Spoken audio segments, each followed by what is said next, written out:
All right. What is going on, everybody? Welcome back to the Serious Angler Podcast, powered by our friends over at X2 Power Batteries. We are back with the captain, Mr. Andy Full. And as always, I'm your host, Bailey Egbrett. And Andy, another day here in the fall. People that didn't see winter. It feels like winter.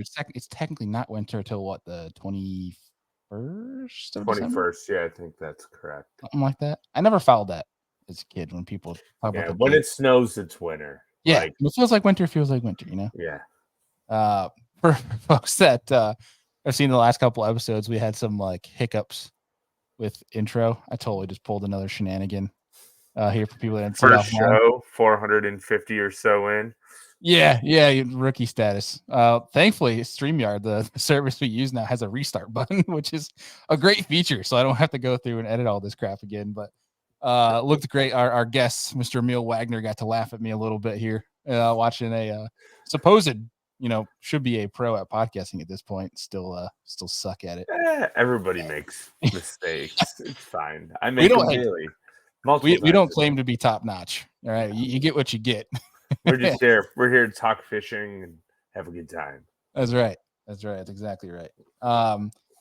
And so an update. So I think we're good to go. According to Spectrum, to give people the last update hopefully we'll ever need on this whole internet thing. It's Spectrum. I don't trust their word. Well, at the end of the day, they did say, I got a notification that the problem has been resolved. They spent a good 3 hours here on our street fixing stuff yesterday, and I still got my Ethernet cord connected, the 100-foot one. I told everybody. I will say your picture's a little bit clearer than it's been. So here's to hoping. That might be a bad thing, honestly, because people can more clearly see my ugly mug. Yeah, my computer screen's breaking as we talk. Yeah. Sorry, guys. Expense me your broken computers. My bad. But we got a fun episode today. A guy that I actually was introduced to at the not classic at ICAST. I'm trying to remember who. I think it was Matt Johnson that introduced. We can figure it out. Maybe Emil remembers, but it was at the Blackfish booth. I got to meet him for the first time, and finally we're getting him on the show here. So we're gonna bring him on here in a second. But quick before we do, I don't know if people saw the news. I'll share my screen here real fast. But One Bass has announced that they are going to be working a little bit closer with the with Bass Nation coming up here in 2024, which I think it's a step closer in the right direction to making the people in the West happy, which is I think what all of us want to see. I don't think it was ever something like Bassmaster didn't want to see it. It's just when you're a business, you got to do what's best for biz, and I think this is at least a nice step in the right direction to get some more people, more Western representation. But you can see here, I won't read it too verbatim because I'm sure a lot of people saw it either on social, but essentially top 5 anglers in each of the 4 regional, the pro and the AAA events, as well as the top 5 anglers in the One Bass Angler of the Year standings will receive berths to the 2025 Bass Nation Championship. And then from there, obviously, those 3 anglers earn a berth to the 2026 Classic. So at least some more representation. Yeah, that's awesome. And hopefully we'll see that grow. And, I know what we've talked a bunch on the episode on the show anyway, of, the year when COVID hit, they were supposed to go West. And hopefully someday we'll get back to seeing those guys go up. And nowadays it sucks for like a guy. Like, I think when you tell any guy, hey, you're going to go drive all the way out to California with the current gas and economy the way it is, guys kind of, I'm sure, dread that. But I could see from a fan perspective, me personally, love to see some more places out West from a pro perspective. But at the end of the day, it's cool. It's a nice step in the right direction, and hopefully more good things on the horizon here for tournament fishing. But beyond that, Andy, you had a busy day in regards to you're chefing up some do-it-mold stuff, not even for bass, but for steelhead. I was making some poof balls for steelhead, and basically what it was, I had a bunch of jig heads just laying around that I bought a couple of years ago, and I was like, oh, I have all this awesome ProTech powder paint that you can get right on the Do It Molds website, and I sat at my computer screen with a Bic lighter lit the jig, unpainted jig head up, dipped it in, and if you get it heated long enough, you can get just a nice powder coated jig head to tie your little poof balls with. So that's what I did for a little bit. And then I had like a little stomach issue happen. So yeah, I had to stop what I was doing, but we're good now. Well, if Andy runs out of here, you guys know why now. Yes. Yeah. Not feeling the greatest, but we're here. So yeah. Well, we're here, and we might as well stop rambling and get our guest on for today. So without further ado, let's bring him on here. Mr. Emil Wagner. What's going on, man? What's going on, guys? Appreciate you having me on. Yeah. Thanks for joining. Yeah, it was good I like to meet that. you. I like that little intro. That was pretty sweet. You dig that? The first 10 seconds when it comes on, that's pretty badass. You're like, yeah, this is pretty sick. And like, damn, I gotta listen to these two ugly mugs talking. Yeah, right. Yeah, the sad part is it might be the last month that we have that intro because we try to change it up year after year. So we're in the midst of fair enough. Creating a new one for next year. But I mean, you might be swaying me back to keeping at least the first couple seconds of that for next year. Dude, but I liked it. Got me fired up. Yeah, right. It gets the show started, and then you're quickly upset by these two jabronis thinking they know fish. But dude, like I was saying in the intro, it was good to meet you down at ICAST at the Blackfish booth. I'm still trying to remember for the life of me who introduced us. I don't know if it was Sobe or if it was Matt or whomever. I think it was Alex Redwine, actually. Oh, that's right, because Redwine was there. Jonathan Kelly. I don't know. He introduced me to one of his guys there, and then I was talking to him, and then it may have been through him, which was, I think, the first guy you mentioned. But yeah, Alex had dragged me over there, and I was just hanging out, talking and whatever. And then I don't know if we followed each other already, but I knew who you were before that. But yeah, that was when we like talked in person and whatnot. Yeah, we saw you taking a bunch of people's money over on the MLF side, so it was good to finally meet you in person at the Blackfish booth. That was a good time. That was my first ICAST. It was fun. What'd you think of it? Not to go down a whole ICAST rabbit hole because people. No, yeah, it was honestly about what I expected. Just talking for 10 hours straight and just, like I didn't want to be there any longer. Yeah, trying to find the booth that had some padding to it. Yeah, exactly. It was honestly pretty exhausting, but it was good. I'm really happy I went because there was a bunch of people like you who like I knew about who I hadn't like actually talked to or like met in person. So I was happy I went. Yeah, my mind loves it because up here in New York, there's not a lot of people from the industry. Whereas like down near your sort of neck of the woods, Alabama, Central, there's a lot of folks, but that's like my time to go see everybody that I talk to all the time over social media. So it's a great place or a great time of year to go see everybody and hang out and do things you can't do too much throughout the year. But at the end of the week, your body's just like, I need to just sleep all day long. Yeah. I wanted to go fish at the end of it. I got tired of talking about it.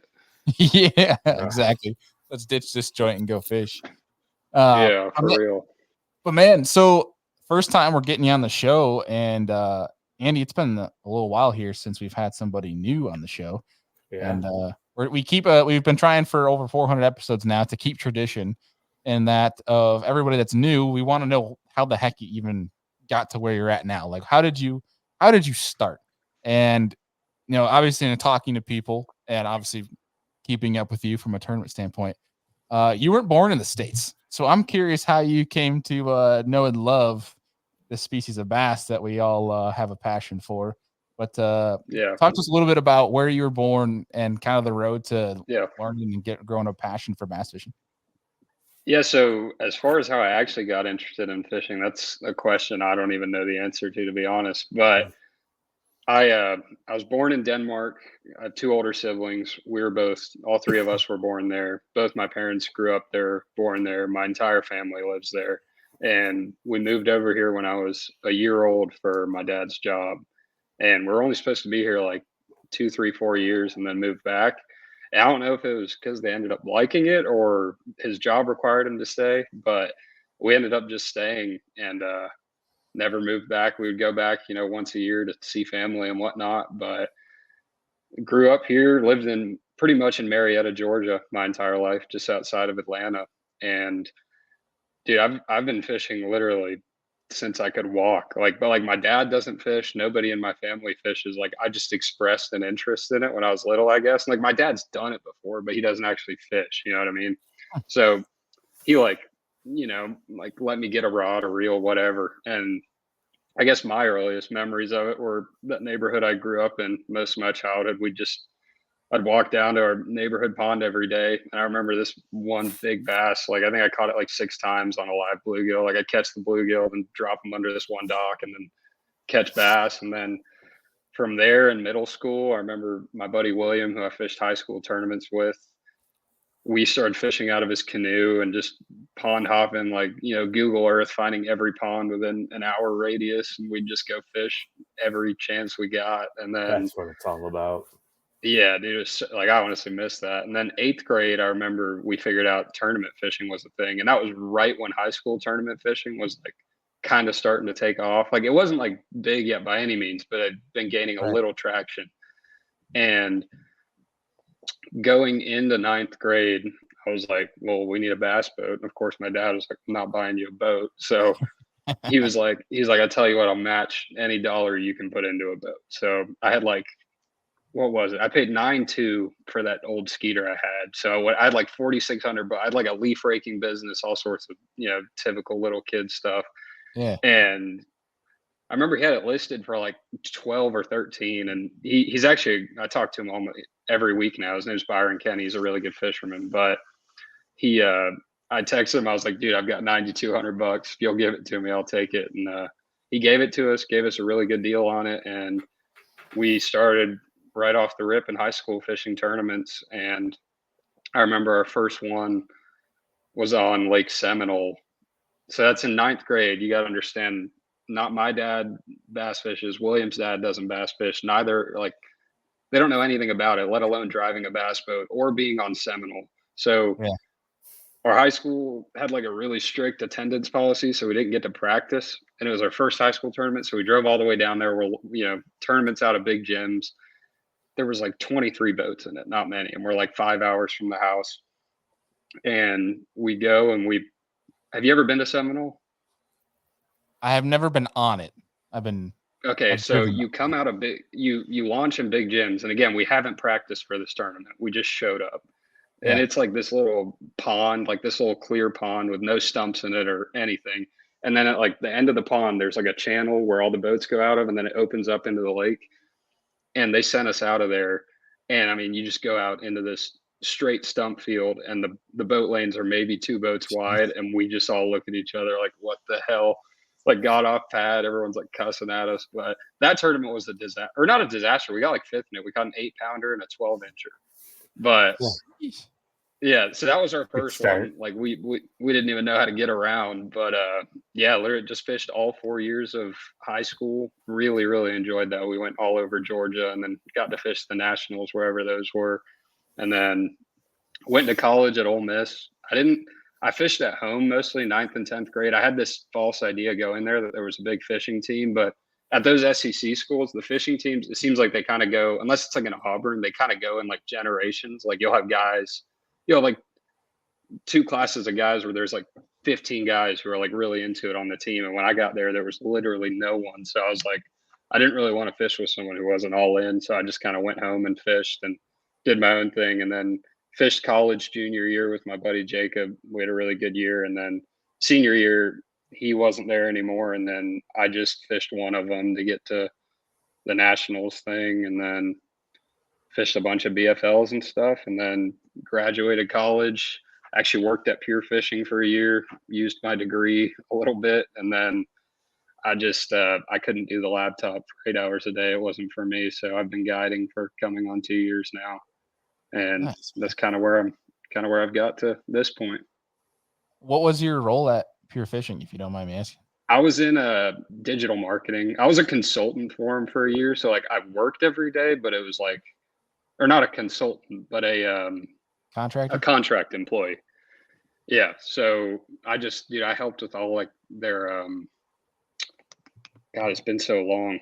I can't even remember the terms anymore. Oh, you're good, But man. we did, dude. It was a total hodgepodge of stuff my manager would throw at me, and it was anything from doing Dropbox to analytics reports on pros and just all kinds of stuff. And it wasn't for me. So great people, but I'd always been wanting to guide, and I wanted to do it while I was still young. So I went ahead and started doing that, and I got lucky. I started it right after a string of like really good local tournaments, so it kind of took off right away, and I do that full time when I'm not on the road. So I just got done with a trip like 30 minutes ago. I just got home. So now, how is guiding going for you? really good. Yeah, I'm lucky too. I live on probably one of the best lakes in the South. They're not on it. It's 40 minutes from the house. So I just drive up there every day. Close enough. Yeah, close enough, but it's good. I pretty much guide 5 days a week. I don't guide on weekends because I'm always out of tournament. So I usually fish a tournament Saturday or Sunday or both, and then I'll guide at least 3, 4, 5 days a week from now till I hit the road for the Opens. I'm pretty much fully booked, so it's been awesome. Oh man, yeah, man. That's the. Yeah. I mean, it's nice when you find it's a lot, but I love it. Yeah. Right, and at least you figured out early rather than later that you're like, hey, this just respectfully, this isn't for me, and then and like it wasn't just and then your buddies and your parents, like half of them are like, what the hell are you doing? And you got to somehow like justify you just throwing your degree away. But I'm really happy I did because it's been an awesome 2 years. I'm really enjoying it. I love it. I love life on the road. Heck yeah, man. I feel like that jump is a hard conversation to have for a lot of people because like I feel like in your mind you're like, I know I can make this jump, I can make this work, and I have like either determination, motivation, or whatever. In worst case scenario, I have the degree, I can always go back to it. But like it's a hard conversation for especially some older generation folk to for them to make the jump and bet on yourself and be an entrepreneur is like a totally out of textbook thing. Oh my God, not to do. And it's like if it's not by the book and you're not getting a set salary and all that, it's a lot of people don't get it. But that's you don't have a 401k or a pension. What are you doing? Well, and everyone's just wired different, Like some people like a 9-to-5 desk job and they like the routine and good for them. And some people like me, or I'm assuming a little bit y'all in the same way, it's just not for them. So I mean, I think at the end of the day, you just need to go with your gut and what feels right for you. And my gut did not want to be there, or not there, but just at a laptop every day for the rest of my life. So I was there a couple years ago. I feel your pain of sitting in a cubicle and being on a computer for 8 hours a day. So. Yeah. You were not on a computer. No disrespect towards you were texting me. I was texting you, but still, I was on a computer 8 hours a day at a bank. Yeah. And so. That's cool, man. Figured out where you want to be. It's pretty funny you bring that up. So like poking some fun at him because my grandpa, believe it or not, listens to every one of our podcasts. It's actually pretty cool. But him and I have a cool relationship. We make fun of each other all the time. The look on his face when I told him I wanted to make the podcast like a part of my, living and business, the look that he gave me was like, "Are you nuts? Podcasts?" Dude, it's cool to see the digital shift of the outdoor industry in general and just the different things people are doing to make a living, doing what they love, whether it's hunting, fishing, whatever. It's and it's cool. Like, unless you just have a killer job nowadays, it's like, it seems like the 9-to-5 thing is just kind of like not what it used to be. You know what I mean? Like with how expensive stuff is now, it's like regular salaries, like a 60, 70K job just doesn't hit like it used to. So people are just turning to multiple revenue streams and all kinds. So it's like, now you just got to do your own thing and like pretty much figure it out. It feels like, so. It seems like the entrepreneurial route of things is the only way to somewhat get ahead these days, which is 100%. Contrary to basically pre-COVID. I mean, now I'm not going to say like being an entrepreneur before then wasn't, but like to your point though, like there was jobs that were paying a lot better. It seemed like pre-COVID, and now it's like you have a job that pays $60K, and it's like you're barely getting by nowadays, even though that's like supposed to be above the average income. But 1,000%. Yeah, I mean the nice part is though, I mean it's a scarier idea. And I know I'm preaching to the choir with 2 fishing guides right here, but like when you bet on yourself and you go full time with it, your income there's no ceiling on that. Where if you got a full 9-to-5, there is a ceiling. There's a hard stop for how much you can make that year. Yeah. And the biggest, where do you guide, Andy? Lake Erie and Buffalo. Oh man, I bet that's fun. It is, except for weather ruins like half of your trips every year. Yeah, that does suck. I mean, But because you legitimately, it's not safe. Yeah.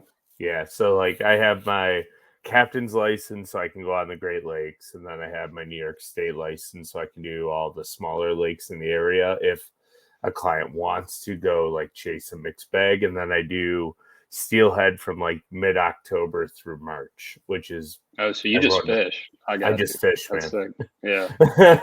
340 That's awesome. days a year roughly I try to be on the water. Usually rounds out to be about 250 the last couple of years. So Yeah. it's not bad.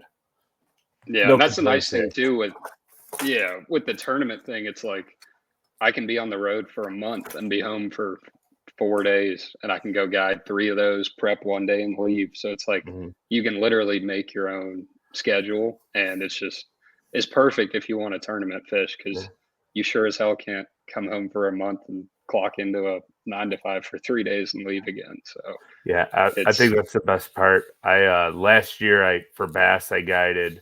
Well, this past summer I did April, May, June, July basically, and then I took almost all of August and like half of September off and hung out with the family because I have a 7-month-old along with a 4.5-year-old. So I took some time off and then I went real heavy, and I've basically been fishing almost every day since like September 15th. I've been on the water. Yeah. So yeah, that's the thing. If you're getting like a little burnout or just want a break, you can just take a break. And you ever get into any of the doubles over the summer when you have the long days? No, I cap just one day, like one trip per day, because I want to get home and see my family. Then the podcast, it's a lot. So, I mean, I've thought about it, but I think I've done one double, and it was like the worst decision of my life because I was on the water at 4 a.m. to get the boat in, to get out at 5, and then get the next client in the boat at like 2 to dark. I'm like, never again. Like, I started doing it later this summer, and I just liked it because I could guide for 3 days and knock out 6 trips, and like there was a good morning and evening bite, so it didn't really matter. And for me, it's like an hour drive, so I was like, I might as well do it while I'm up here. But you can't really do it in the winter since it gets dark so early. But I was just curious. Yeah. No, that's smart business though, dude. Like thinking about it. Yeah, you're saving all the on your travel time. costs. Yeah, exactly. Yeah, I mean, shoot, at that rate, you might as well just sleep in your truck at the ramp for the 3 days and just say screw it. I've done that a few times at tournaments, and it usually I don't like it. Sleeping in that seat and leaning it back. I don't know. I'd wake up in the middle of the night and I'm sketched out, and I can't do that anymore. Not at the boat ramp. Yeah, the whole sleeping in the driver's seat, I've done that, and that sucks. I hate that. But if you get the situation right, like whether it's in your truck bed or in the back, if you got a truck cap type of deal, like that can actually be legit if you take the time. For sure. I didn't have that. And I got a pretty short bed, so I don't think it would work. Yeah, you'd have to lay sideways. Yeah, I'd have to like maybe if I laid like diagonal in the truck bed, but I don't know. Yeah, I hear that. Yeah. So you mentioned earlier, you're going after the all 9 opens this year. You're guiding. You've been guiding for a while now. In regards to this whole talk about professional fishing, pro angler, like, have you felt the heat from your side of things of like ramping up social media, starting YouTube? Have you been on that end of it where you're being told what you need to be doing or something? Well, because like literally like pretty much the whole time I fished, I haven't cared too much about social media. But then like the last 2 or 3 years, I was like, I'm just going to put every ounce of effort I have into the tournaments and try to get because that's what I care about at the end of the day. I think that's what most guys care about, but like the fishermen, obviously not the people watching, but I was like, I'm just going to put all my effort into that, and it paid off. But now I am finally starting to realize that I need to pick my game up. So I have a little bit of YouTube, very little. I need to get better at that. But the Instagram side of things, I did get better at in the last year or two. And then I actually just got done today before my client came out. I went out and I recorded the Garmin live scope, and I had a chest mount on, and I got some really sweet shots I'm going to make into some reels. So I'm trying to get better at it, but it's definitely not what I want to be doing, but I understand it's necessary. So definitely have felt the heat from some of that, but before next year will be good, but before next year, I really didn't have any sponsor money at all, but I didn't really care because I was just funding it with doing good in tournaments, hopefully, and then guiding. So I just decided to put every ounce of effort I had into that, and I'm honestly really happy I did because I think if my head was somewhere else the last 2 years, I don't think it would have gone the same. But I might hire a guy next year to help me do some of it because my thing is like with if you want to do good in like some of these tournaments, it's like you can't go home and edit for 2 or 3 or 4 hours. You just can't. Like I'm Yeah. thinking of some of the nights I'd be in bed by midnight fixing, battery chargers go out. I remember we blew a fuse in the house twice at Table Rock. You blow a tie. There's all sorts of crap you have to focus on outside of filming and everything else. So for me, it'd be really hard to do like really good tournament YouTube production unless I had somebody helping me out just because or if you edited it, a month or two after the tournament, but then I feel like it loses some of its validity. But I'm starting to figure it out. I'm gonna try hard now to grow Instagram and focus on like reels, possibly TikTok or something, but it's definitely not my favorite thing, but I can get behind it. I actually got pretty fired up when I recorded the live skip today and I got to go back and watch it and you can see him get like yanked off the bottom and stuff. It was pretty cool.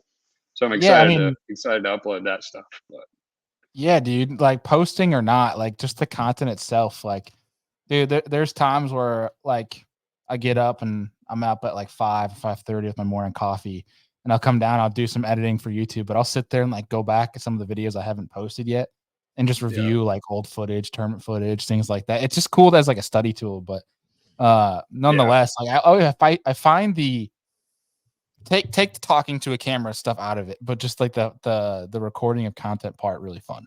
I don't know. Maybe yeah. I'm biased in that, but being No, when I yeah, did it today, I found it fun, but it's just my problem is like I'll have every idea in the book of stuff to do, and I get on the lake, and I'm like, I'll do it another time, yeah, and I'll it's go just a fish. perpetual cycle of doing it every single time. So this time, I literally like cleared all my SD cards, charged the battery, like brought the chest mount, like downloaded the Garmin app. I was like, I'm doing it whether I want to or not. And once I did it, I was like, actually got excited about like, like you said, uploading it and just like, it was cool. But yeah, gotta get better at that. Like I traveled with Christian for quite a few tournaments, Greco, and Yeah. he'll edit like during the tournament somehow, and like, but then again, all he throws is like a jig, so he's not in his boat after practice or anything. So I'm out there tinkering for like 3 hours, and like I'm inside, and they've all had dinner and like showered, and I haven't done anything. So for me, Yeah, it's he's just that's awesome. you know, I love Christian's content, and he's one that I would love to get on the show. And it's like you nailed it. Like he's gonna rig up a punch rig or two and a prop bait, and yeah. if that's about it, that's all he's got. Yeah, He's he got doesn't it. he doesn't have to think of it. I've got to rig like 8 spinning rod leaders and like reline like 4 bait and you know how if before a tournament that can literally take 3 It to takes 4 time. hours because you've got to get everything perfect. On the spinning rod braid to fluoro, are you an FG knot guy or an Alberto knot guy? I've never tied an FG. I know it's probably a better knot, but I do the Alberto. It's quick, easy. I can do it in 10 seconds. I'm the same way. I Yeah. tried the FG knot once, and I'm like, forget this. Like it's Well, too complicated for once my I simple saw brain. once I saw guys like using their toes and stuff to tie it, I was like, yeah, that's a little too much for me. So yeah, I don't have issues with the Alberto. Yeah. It might Yeah. sound louder when I cast, but that's about it. Well, it's funny. I used Yeah, to and use even like that, if you tie it right, and you use light braid and light fluoro. I mean, it's a pretty small knot. So it's been good to me. I was say I was a double uni guy for a while, right? Like That one's loud. Yeah, before I learned the Alberto knot, and I'm like tying steelhead leaders like mono to mono, and I'm just using the Alberto all the time. It's the easiest knot. It takes 6 seconds to tie at most. exactly. Do you go down and up, or do you just go down? Okay, I I go didn't even down and know back there's a up. bunch of guys who tie them. They just go down and then go back through. I didn't even know that was a thing. I've always gone down and up, so I didn't know. Yeah, I feel like going just down and back through the loop, there'd be no strength. Exactly. Yeah. Interesting. There's some people that have never tied these knots before that are like, Yeah, like, they're wait, thinking in what their are brain they right talking about? For real. now. But Yeah. no, there was a few times where I wish I'd learned it because I was like, maybe I don't know, cast a little further a couple times, but it works for me. So Yeah. until I have a good reason to stop. Yeah, I have no issues with that knot, except for when I go like 3 days in a row and I don't feel like retying my fluorocarbon leader, then it That'll separates do at it. the knot. But I Yeah. mean, like, oh, That's probably anything. Yeah. I learned my lesson today, and then in a week I'll do it again. So, Yeah. For sure. So growing up in Georgia and spending most of your time there, guiding there now, like what would you classify yourself as? Like if somebody came to you and said, you know, Jason Christie's a shallow guy, he's a jig guy, and Yeah. certain guys an offshore guy. Like, what would you classify yourself as? Well, it's hard to say, right? Because especially with live scope, like even if you really love to fish shallow before it, like okay, so like high school, I'm trying to think back to most of our top fives and stuff, and I think most of them were shallow. College, me and my buddy Jacob, we actually almost won team of the year, and he had to transfer schools, so I had to finish it out by myself. I think the first one was at Toledo. I mean, we caught them all on a wobblehead up in like less than 10 foot. And then Smith Lake, we caught them in like 40 foot in ditches. And then went to Cumberland and caught them throwing a jig on bluff walls, just stair stepping it down. And then now with, after college and using live scope, I mean, now everything's so much more offshore related. So like I'd say now probably more offshore, but I love fishing shallow. But what I always tell people is like at the end of the day, I'm going to try to do whatever I have to do to win a tournament. And nowadays that's usually offshore. So I almost, unless I can't, I'm usually off the bank. I really like fishing brush and like high percentage spots, like isolated stumps, little hard spots, stuff like that. Use like pretty much everywhere I went this year for the Toyotas. Like I would just side scan for 5 days straight and find as many high percentage places as I could, and then run them all the first day of the tournament, and then realize which ones sucked. Have it a little more narrowed down by the second day, and then if you make the third day, you've got it really dialed in. So if you look at most of those Toyotas, usually my weight would go up every day because I don't usually like fish too much in practice, so I don't really know exactly what I found. Because if you fish too much, you don't get to, you literally graph maybe half the time. Because I don't care who you are, once you put that trolling motor down, you start seeing stuff like it's hard not to fish for a minute. So usually day one, I would just run everything and then get it more filtered down throughout the tournament. But as of now, I would definitely say more offshore. That's what my strength is right now. But I really like fishing shallow. Like in high school, we threw a chatterbait and a frog and a Cinco, and I kind of miss it honestly. But the last 2 years, it's been mostly offshore. simpler times. Yeah, seriously. It definitely seems like in the category of like where guys classify themselves where I'm a shallow guy, I'm a grass guy, I'm an Yeah. offshore guy. Now it's you have to add live scope to that category. Oh, he's a live scope guy. Yeah, yeah, and I mean, the funny thing is with scope too, it's like a lot of it you're doing the same stuff you were doing just 10 times more efficiently. Yeah. So it's like now when you would catch two fish out of a ledge school or a brush pile before, you can sit there and milk it for all it's worth and see what's going on. So, I mean, I still love fishing shallow. Like even Okeechobee, when we went down there for the Toyota, I had a few offshore places I was catching them there. But then, I remember the second day, I think I had a few offshore fish, and then I pulled up to a mat and punched up a 6 pounder and caught another six on a chatterbait. So it's like I think being versatile is the name of the game now. I don't think being a straight live scoper or whatever is really going to work in the long run, and I don't think fishing the bank the whole time is going to work in the long run. You just kind of got to keep up with trends and see where fish get pressured. Just not be stubborn. Yeah, become a hybrid as much as you Yeah, can. honestly. Something I'm curious about because especially at your level, and BPT elite, all up the board, where there's a lot of talent and a lot of people that are willing to put in the time and the work. Like you're talking about how you have 5 days of practice and you won't fish much at all. You'll just drive. Literally for like 30 hours on the engine.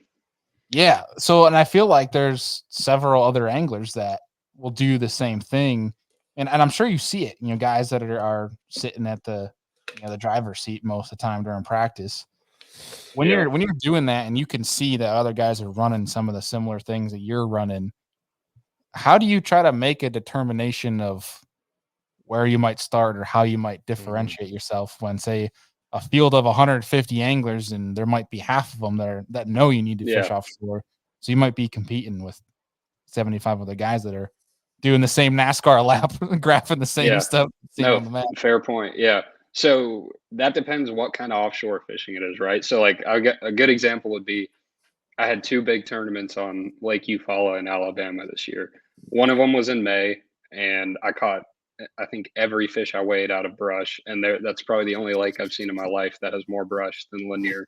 And then we had another one in early October, and I caught every fish off of like big ledge schools, like anywhere from 10 to 100 fish, like, like TVA kind of stuff.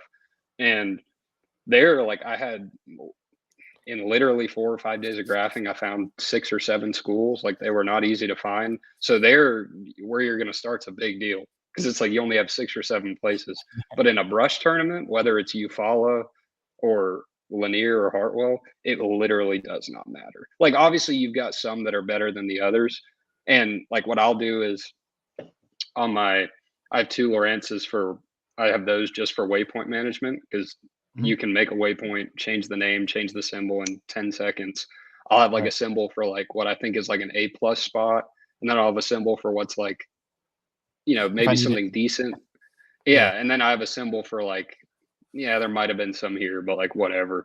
And usually I'll run through all the stuff that I think's good to start. But yeah, if it's like a brush tournament, I usually just pick somewhere and then merry-go around the whole lake. And then you kind of, once you do one loop, you kind of get a feel for it. But then if you have something where it's like a school of fish on a hard spot or 50 fish on a ledge, then yeah, it's a big deal. Because if you pull up to one of them and it sucks, and then your next really good one, there's a boat on, unless you want to pull up on them, like, you might kind of be stuck in the dark. And then like at Eufaula, I had 2 schools way, way up the lake by the ramp. And then the rest of them were a 15-minute run down to the dam. So if you start on one up there and they're not on it, and then you can't get on the other one, then it's like you got to shoot down to the dam, and there might already be people there. So there's not always a perfect answer to it. But when I'm doing that deal I was referring to earlier, which is just fishing as many high percentage places as you can in a day, I usually don't stress about it. I'll just, because if you think too hard about it and you're like, this one brush pile is probably the best, I can't tell you how many. I usually don't even catch one at my first stop, because you're just getting like the jitters out of the way and stuff. And you're probably picking a backlash out or something. So, but it really, I don't think where you start's really that big of a deal. Yeah, and to your point, like those ledge lakes, like when it's fishing, there's only 4 or 5 schools type of deal. That's a game called the boat draw. That's not up to the anglers anymore. For real. Yeah. And it's also what I'll pay attention to, like if I'm running up and down the lake and I see multiple boats hit a place, then I'll kind of ignore it. Like, I might still check it if I run by it, but like if I know something's getting a bunch of pressure and I have enough stuff to where it doesn't matter, then I'll probably ignore that, just because those fish are going to be really hard to catch. And I'd rather catch the ones that are dumb and haven't seen a lure all day. Yeah, I don't know. Does that still exist in the South?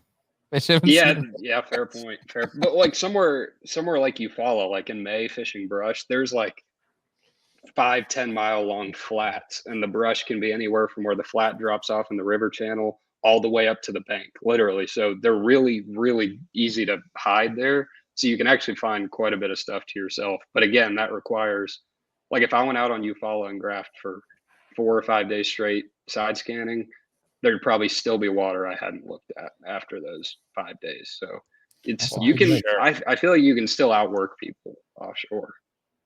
For sure. Yeah. Especially a lake that big. When it comes to that brush deal, do you find that when that's on, does it become a region thing where just one portion of the lake just seems to have better class fish on brush, or is it just a numbers game where whoever hits more is going to have more opportunity?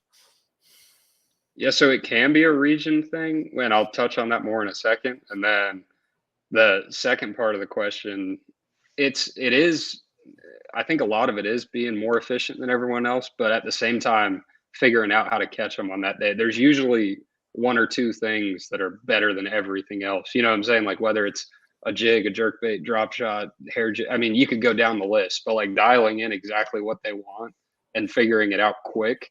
That way you run with it the rest of the day. That's how you can really like catch them. Mm. But and it doesn't always work out that way. But then like that Eufaula event in May, almost everybody literally in the top 25 that last day was up the lake, and it was like me and I remember I saw Michael Smith down there. He's one of the big locals. We were down at the dam, but the first 2 days there was a bunch of boats down there, but I guess nobody caught them down there, and we somehow made the cut in the worst part of the lake. But I remember the second day I took off and stopped on like the only place I wanted to hit, like kind of upper mid lake, and I didn't see a single boat drive down. So like there was clearly a hot area of the lake. It wasn't where I was fishing, but so yeah. To answer your question, yeah, it can go both ways, but there's a lot of factors that go into that. You know what I mean? Like there's not a clear cut answer to it. It's sometimes it's a bait deal, sometimes it's a depth of the brush deal, sometimes it's a part of the lake. It's just that's all stuff you got to figure out when you're there. Yeah, that makes sense. Do you find that you're factoring some shallow stuff into your game when it comes to tournaments, or if the offshore deals happen and you're just gonna live and If die by it? Yeah, if there's like a legit shallow bite, or like you're somewhere like Okeechobee or Harris Chain where like there's just a bunch of shallow fish naturally, then yeah. But if there's a like legit offshore bite, that's I usually put all my eggs in that basket, because if you don't, then it just scatters me out when you start running between the bank and off the bank, and then you might miss like a bite window offshore when you go to the bank for an hour, or you may have thought it sucked, but you were just on the bad part of your rotation. So I definitely prefer to commit to something. So if I'm somewhere I can fish offshore nowadays, I stick with it for sure. Now, obviously, this could change per lake, but you're going to a lake where you know it's going to be an offshore deal. What's the first three things you're gonna rig up, try and get bit? That'll depend on the lake too, but How about favorites that you got for when there's an offshore bite, just universal? a jerk bait, a drop shot. Are you a robo worm guy? Think about this. Yeah, for sure. The robo worm's good. That one's hard to beat. Yeah, I threw a jerk bait a lot this year. I love throwing a jerk bait, but a jerk bait, a drop shot rig, a flutter spoon, that's a good one if you want to get a big bite. Like a Kitech style swim bait, something like that. There's so many good options. It just depends if they're on the bottom. Like a little football jig, I throw that a lot. It would just depend how they're set up. But like if I had to pick like two, like you're just gonna go after bites, you know. So I'd probably take a drop shot and then a jerk if they're suspended. So I have a question for you real fast. Is there a Yeah. bait that forward facing sonar revolutionized more than a jerk bait? Because it seems Yeah, like the like Demiki rig. yeah, oh, that's fair. I always forget about the Demiki rig. Yeah, but other than that, yeah, I know that thing literally went from like a March, April lure to a year-round lure. Yeah, which is And it's crazy how good they bite it. Like you can literally throw it on fish that will not touch anything else, and they'll choke that thing. We just didn't know before, yeah. because We it weren't feels kind of official. awkward. Yeah. Yeah, exactly. And it's awkward throwing a jerk bait in stained water in the middle of the lake when you can't see what's going on.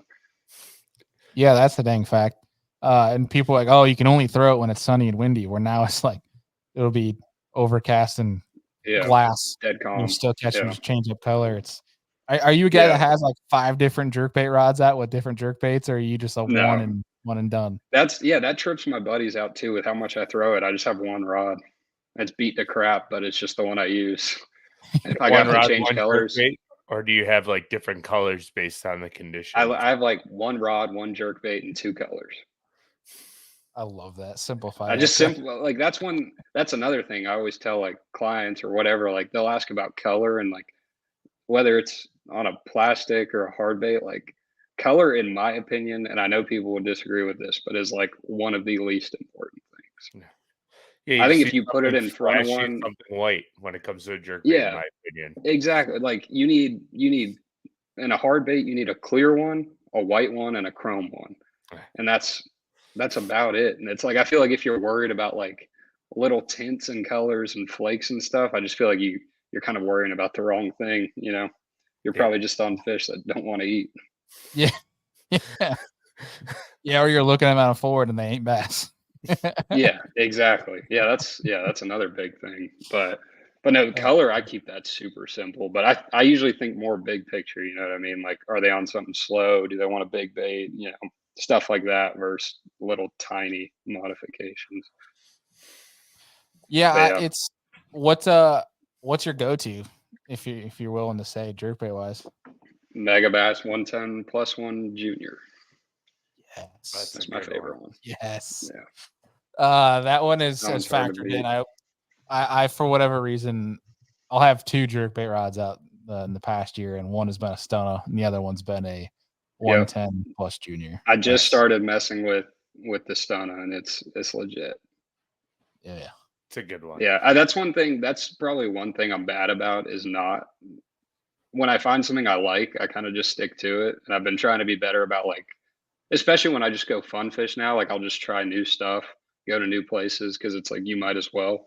But yeah, that stunt is legit, and yeah, I need to tinker a little more on some different hard baits and whatnot. But I kind of find something I like, just roll with it. Now you can tell me to pound salt here, but for the plus one junior, what do you change the hooks to keep it balanced? Because those hooks are Yeah, so thin. number 6 or number 8 Gamakatsu, the bronze round bends. Got it. Yeah. Awesome. I don't maybe it is. Well, with the junior, it's got those regular barbed hooks. So I Yeah. don't know if those are like more normal, but if I hold it up next to that number 8 Gamakatsu, it looks almost identical, and it usually doesn't sink or float. So Perfect. seems right to me. But that's the one I throw. The stock hooks are really good. They just bend out after like 2 fish. If you're Yeah. lucky. If Yeah, they if you're last lucky. fish. Yeah. I found this Snag past and year everything. throwing the size 6 Ichikawas has been Oh, on the like regular Yeah. 110? no on the junior Wait, who makes that hook? Ichikawa. Is that the one The Rick Plunn designed, or is that the Okichara, or is that something else? Rick Lund has like a crankbait with Yeah. Ichikawa. Okay, But yeah, I've those are the tried those. troublesome. Yeah, Like they're nasty. yeah, they're legit. I've messed around with those for a little bit, but I throw Gamakatsu hooks a lot. I like That those. They've got a really sharp hook point. The only problem with them is they roll over. So it's like, in my opinion, it's the sharpest hook, but you got to change them a lot. So like if I'm cranking or throwing a jerkbait, like I'll legit change hooks 2 or 3 times like each day, just because I feel like they dull up quick. Yeah. I'll second that from a Gamakatsu standpoint. Where I know some people hate EWG hooks, but there's a ringed EWG that I love from Gamakatsu, and I'm starting to actually make my own now just to solve Yeah. this. But they had one that was really good, but the ringed EWG anyways. But it would be like 2 fish, and that hook point is like Captain Hook. It's Yeah. like it's done for. There's no saving Yeah. it. There's no taking a file to it. It's done. I haven't tried the ringed hooks, but I want to. I want to try the braid split rings too. That's on my list of things to try. But Oh, like the I don't whole know if you know Seth what I'm Fetter talking. braided split Yeah, ring bait thing. yeah, just a way to lose less fish or something. Because is that not the deal with the ringed hook, or what is that? I know some people do it. I have too fat of thumbs to do something like that, so I Same. can't tie those, and it scares me. Fair. But I know some people that do it, and they find it really helps because like Yeah, they don't it's get leverage on essentially it. right. I mean, it's similar to like putting 2 split rings on the back of a walking bait or something like that, except now you literally have no range. You have complete range of motion if you use the braid. Like they can twist it all I want. Yeah, I see it working, for but sure. I just don't have the I'll have to finesse to try it. tie something like that. No, I don't blame you. I lost some big ones this year due to bending hooks out, and it sucks. But on the flip side of that, you'd probably lose a bunch too if you went with a thicker gauge and that light rod and everything because you wouldn't penetrate it. So it's kind of a Yep. double-edged sword. But Yeah, I mean it's similar to me like we were talking earlier about the FG knot where I used to use it a while ago and majority of the time it would work, but for whatever reason there's times where I would test the knot, it wouldn't budge to be fine, and then I'd be fighting the first fish of the day and the knot would break loose. Where Yeah, it's like, so wait, I felt like I tested it. Why is it working there? But now I'm right. fighting a fish. It's done. You So might have that's when put I too went to, much initial tension on it after you finish tying the knot. Sometimes with fluorocarbon, it gets real finicky. If you put too much pressure on it, it'll actually cinch underneath the knot, and that's why it's breaking. and that's why I went back to Alberto. There you go. Yeah. So, I guess we're all on the same page there. Yeah, I think we are. I think we're all dialed on that. Alberto for the win. That's right. Heck yeah.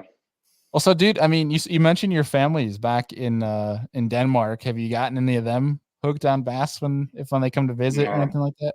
My one cousin over there I'm really close with, he's come over and fished with me a few times, but they don't even understand it. Like I've tried to explain, some of them when I go over there, and they kind of get it now, but they don't even know what a bass is, let alone a bass tournament, let alone electronics or a trolling. It's like, where do you even start? You know what I mean? So What is the big fish of Denmark? Is it like a Xander? Like no, it's commercial fishing's huge over there, but they sea trout fish a good bit. I think they have. I've been fishing over there before. There's this one place I went and I caught a bunch of big yellow perch, but it's just not too big of a thing over there, I don't think. But pike, I don't think it's like, I don't think they do the carp like England and some of those countries do, but probably sea trout's the biggest thing, and then pike and perch. It's cool to kind of see that come across. So like, do you fly like a Denmark flag or anything like that? Like if you make the No. elites, are they gonna have to fly that Denmark flag too? I couldn't do the whole. No. I mean, it's not that I'm not proud of it, but I don't want it to be some like big deal, Yeah, I bet you though that Bass will try to squeak in a Push. Denmark flag just to make it look like more No, countries. yeah, maybe. You're just But gonna no, see it one morning this year when you're going at takeoff. You're just gonna see, oh hey, Denmark flag. yeah. My buddies love giving me crap for it. I don't know why, but it's whatever. If they want to fly a flag, they can do it. But I definitely wouldn't go the whole Carl Jochimson route and just go crazy about it. Yeah, I hear you. Well, yeah, I mean, because you said what you came over when you were 1, something like that. Yeah, like, I mean, I speak Danish. We speak it here at the house. So, like, whenever I talk to anyone in my family, we speak Danish. But other than that, that's really the only big attachment I have to it. And my family lives there, and I see them and whatnot. But everything else, my whole life's been here pretty much. How do you say bass in Danish, if there's a word for it? I don't think there's a word for it. Really? How do you say fishing? Fiskning. Fiskning? Did I say that? Yeah. You got it. Dude, one of my absolute bucket list goals on this show is to get like Taku or Koya on this show and just get like learn a bunch of different sayings in Japanese that have to do with fishing. Yeah. Can't think of any like specific fishing sayings just because I feel like I'd have to fish with people over there to hear them. But yeah, those guys are wild. They're something else. I like watching them on live. They're super technical. Yeah, dude. Oh, yeah. We talk about a bunch on this show. They're super cool to study, and I'm sure you know who Ken Duke is. If you listen around like industry, he's one of the legends from a media side of things. But his wife is Japanese, and I've been fortunate enough to know Ken for a while. And there's times where I just get interested. I'll be watching Taku for the day, and I'll text him like, "Hey, how do you say this in Japanese?" Just to start learning things. Like I got a little notes thing on my iPhone that has like little slogans or like things like sentences for bass fishing, but in Japanese. So when the time does come, that I can finally meet like Taku, or whatever, I can actually say it. I haven't had the chance to break it out yet. They might laugh at you though for like the accent that you put on it. Oh, it'll sound horrible, but at least it's the effort that counts. Hey, at least you're trying. Yeah. That's like the first thing people say when they figure it out. They're always like, "Say this in Danish, say that in Danish." And I'm like, all right. Yeah, see, I'm trying to earn some brownie points with those guys. They might show you something that you won't show anybody else. Yeah, it's crazy. Koya's doing all 9 opens too, just as extra tournaments. Yeah. I wonder if he's using it as a way of like just furthering more experience, like in locations where he Probably. thinks he might struggle. Well, and like most of those guys leave their whole families and everything behind. So like they literally have nothing else to do. So I mean, I'd do the same thing. Yeah, it was Justin Hamner that we had a while ago on the show. He was saying that he pulled up to the ramp one time for practice, and Koya is sitting there in his boat deck. Everything's like he said, every time he comes off the water, it is perfection in his boat, like clean. Not everything's put away. That's another side story. He tried to at the weigh-in go up and just when he brought his weigh-in bag, Koya did. He tried to run over and see what he was throwing clean before he got back into weigh-in. But he said after a practice day or something, he's still in the parking lot and he's on his computer typing in notes from the day. And he puts it back in his rod locker or whatever. I'm like, that dude is on a whole other level, man. Yeah. I mean, I'd like to pick a guy's brain like that for a minute, but I've adopted that too. I always put my rods away when I pull up to weigh in now, but there'll still be a bomb of 1,000 baits in the bottom of the boat. But the rods always get put away because people do like snooping around. You don't do anything to like fake people out, just put like decoys out there just to throw them off a little bit? Nah. I remember one tournament this year I was fishing by myself and I kind of knew I had it won. I pulled up the weigh and it was just a local one and I had like a buzz bait on. I hadn't caught any on and I just left it on the deck just for the hell of it. But no, usually not. Like, man, he caught him on a buzzbait. Next week you go out and everyone's throwing a buzzbait. Right. Like, gotcha. Yeah. So I'm on the kayak side of things, and it's pretty damn hard to hide anything on that when you're at a ramp with other people. Besides, once you're gonna tie everything on once you get to your spot. But I've always thought about it. I'm like, maybe I'll rig up a couple of rods and bring them. I don't need them and just like throw people off. But at the same point in time, how my brain works is like, I'll throw something stupid on there. People will see it, put it on, and then they'll win the dang tournament off something that I thought was stupid. And I'm the idiot at the end of the day. So it's like, I don't even know about doing it. But like if I was one of those guys that had like 15 rods out, then it wouldn't matter because it's like there's 15 rods. But in an ideal world, I usually only like to have 3 or 4 out. So do you try to like dwindle it down? Like even when you don't know what you're going to throw, you just try to at least keep 3 or 4 on the deck to not, complicate things? Yeah. Well, like if I show up somewhere, especially new, I'll have a ton of rods rigged and practice, obviously, just to figure out how to get bit or catch them. But after I figure out how to get some bites or just get a good feel for it, then I'll usually narrow it down. But if I go somewhere I'm comfortable with, I usually kind of know what I'm going to throw. But yeah, by the tournament, I like to have it narrowed down. It's not always the case, but I like to. Yeah, at least be 3/4 of the way there. And one of the things that rings with me today that I've talked about in the show a decent amount was, through my work, I get the privilege of like, interviewing some guys here and there, like after tournaments, whether it's pure fishing guys or Humber Minn Kota guys. And it was after Seth Fighter won AOI. And he was telling me on the phone, he's like, I never want to fully figure it out in practice because I want to be like close to there, but I want to figure it out like day 100%. 100%. I feel the exact same way. It's like that feeling where it clicks. Like it's like the night before you're like unsure about it. You have an idea, but then like things like when you actually can fish, day 1 of the tournament and things click, you're like, oh hell yeah, like let's go. Yeah, because you just want just enough pieces to be able to go fish and know you're around some. But you don't like anytime I've gone, not anytime, but like a lot of times I've gone into a tournament being like I'm dialed after practice. It usually doesn't pan out that way. So I try to, and that goes back to the offshore thing too. Like just stack as many good places as you can and figure it out in the tournament. You know what I mean? Because it's a lot harder to go graph for 4 hours in the tournament than it is to figure out how to catch some. Oh yeah. Yeah, that's a dang fact. Landy, you got anything left for him here before we hit him with the last question? No, I think this conversation was great, and I want to say thanks for coming on and good luck in the Opens. I appreciate it. Yeah, it's going to be, I'm sure it'll be grueling, but I'm excited. Everything I've done's been with MLF up till now, so I'm excited just to try something new, try to make the elites. It's going to be I get at least comment from like a fan perspective. It's going to be a cool year to be on the outside looking in, just seeing new personalities, new dynamics of, you know, the professional fishing level of, you know, We got live at all Opens. 9. Yeah. Yeah, it's gonna be pretty intriguing, man. But yeah, like Andy said, I'll echo that, and you know, thanks for jumping on with us here. Absolutely. Definitely will Thanks be for having knocking me. on your door again for getting you on here, like throughout the Opens. Yeah, and I'd love to. I love doing these things. They're fun. Oh, deep, like always a seat whenever you want. Like you can tell us, hey, I'm coming on tonight's show. Like you don't even have to like ask. Come on out. That goes out to anybody that's been a guest down here. But Yeah. our last I question. love it. It's easy. I just like talking fishing, so it's a good time.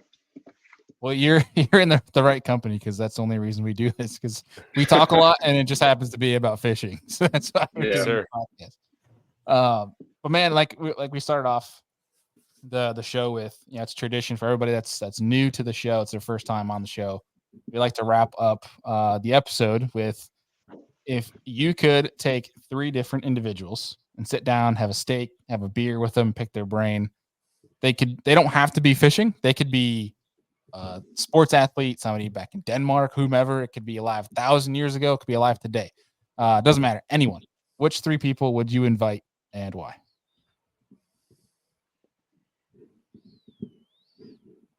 A lot of people get stumped on this Yes. Mhm. Yes. This is exactly Just about why everyone.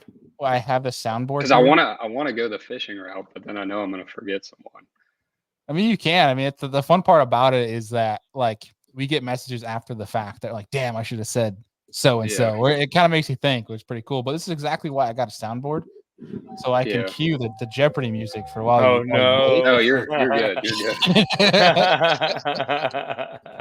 No, but I mean, one that'd be really cool. My grandpa would always take me fishing, and he's been passed away for a while and hasn't seen any of the tournament stuff. So it'd be really cool to like sit down with him and just show him all this, because I think he'd be really intrigued by it. But yeah. he'd be one of them for sure. And then I'd have to go on the fishing side of things. Probably Polinick would be one of them. I've been watching him since I was really little, and he seems like he thinks a lot about everything he does in fishing and just in the sport in general. So I'd love to sit down with him and just, talk. And then, man, I'd argue Polinick, total tangent here, but I'd argue that Polinick is the best angler from a bass fishing standpoint, the best angler in the world from a mental standpoint. Yeah, 100% agree. 100% agree. And then, man, lastly, probably Van Dam, just because he's been in the sport for so long. It'd be cool to hear his take on just everything. I mean, the differences, and then from now, and what his views on the sport are. And I mean, I get to fish against him here in a couple months, and that's going to be nuts. Like, I'd like to talk to him before he finally retires, but he's always been one I've watched. So those would have to be my 3 for sure. Heck yeah, man. That's a pretty cool 3 to have. It's Yeah. cool what this question does. Like, you almost start picturing all the people at the table. It'd be kind of cool to. Yeah. I mean, there's a bunch of people I'd like to have dinner with, but you know what I mean? Right. Heck yeah. Well, man, again, thank you so much for taking the time out. And we are Emil Wagner fans, so we'll be keeping up with you and rooting for you in the Opens. And we'll be, again, like I said, be knocking on that door to get you back on the show here soon. Absolutely. Yeah. Good luck. Thank you guys for having me. I'd love to do it again. Heck yeah, buddy. We'll talk to you soon. Yes, sir. See you guys. Yeah.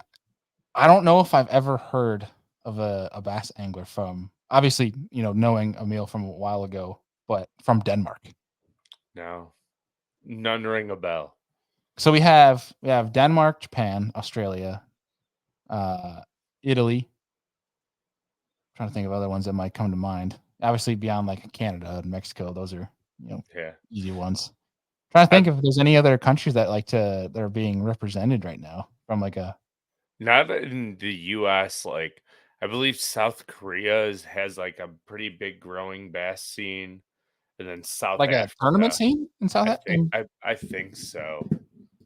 Dang, I didn't know that. I knew Korea had bass. I didn't know they had like a tournament scene. That's pretty cool though. I didn't even know that that Bass Nation had. I think they said was it Italy?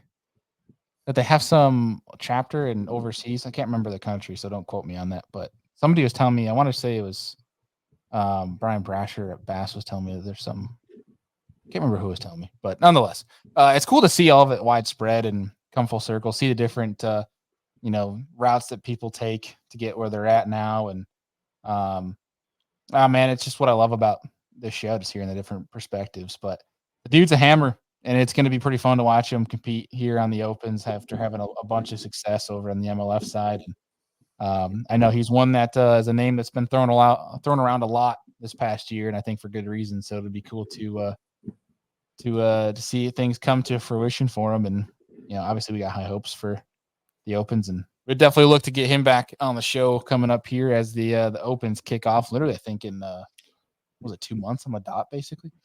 January, right? I believe January. So, yeah. That's gonna be interesting. Yeah, because they start in Texas, right? Yeah. In Texas? No, he's shaking his head. No, he's like, "Hey, you idiot!" I don't think they start. You guys start in Florida or not start in Florida this year?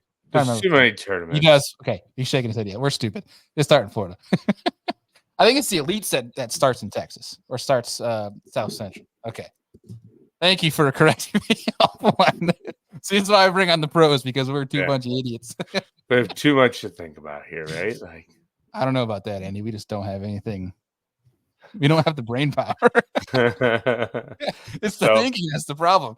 There has been I was actually Googling it. There has been a South Korea angler who has qualified through whatever their qualifying tournament is on the MLF that came over, I think in 2018, and fished the Forestwood Cup.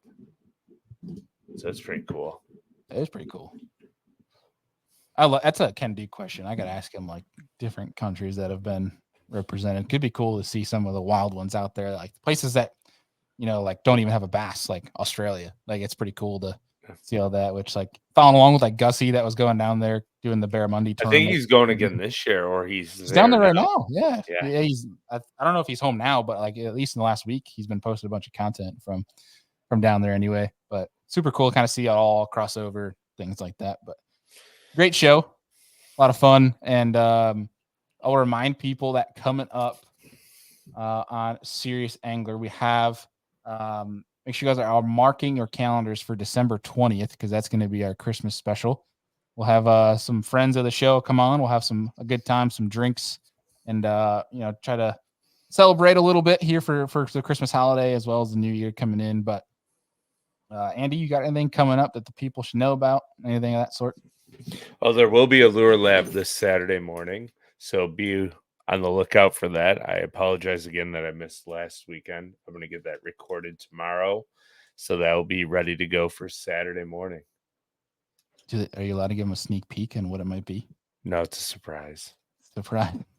Suckers, you're gonna have to wait till Saturday.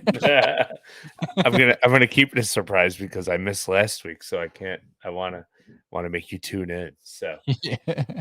Heck yeah! Well, yesterday we dropped our 5th episode of Kayak Fishing Weekly on the Serious Angler Network, and we had on arguably, I would say, the best kayak angler bass-wise in the world with Russ Snyders, and he dropped some nuggets for us. And he's one that he's been around the block and from a fishing standpoint, and grew up out in Cali. And he had a great show with the Zaldanes on the Bilge podcast. So we had him on Kayak Fishing Weekly. Encourage you guys to go check that out, especially if you guys are in the kayak scene. A new show that we have that you can find whether you're watching this on YouTube, it's right on this exact channel. But if you're on MP3, everywhere that you are listening to Serious Angler or any of our other shows, it's on Apple, it's on Spotify. Just look up Kayak Fishing Weekly and you'll be ready to rock. But hopefully you guys took advantage of all the Black Friday sales from our show partners last week. It sounded like people were able to get some pretty good savings on some lithium batteries and things of that nature. So that was pretty good to hear. And we have some more stuff, of course, coming down the pipe. But it's when you guys are listening to this, it's December 1st, the last month of the year. So that means that about a month we have some. Yeah, it's crazy, dude.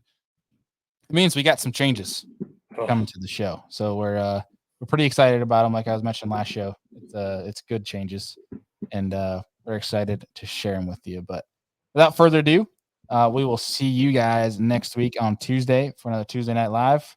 Appreciate y'all, and we'll see you on the next one.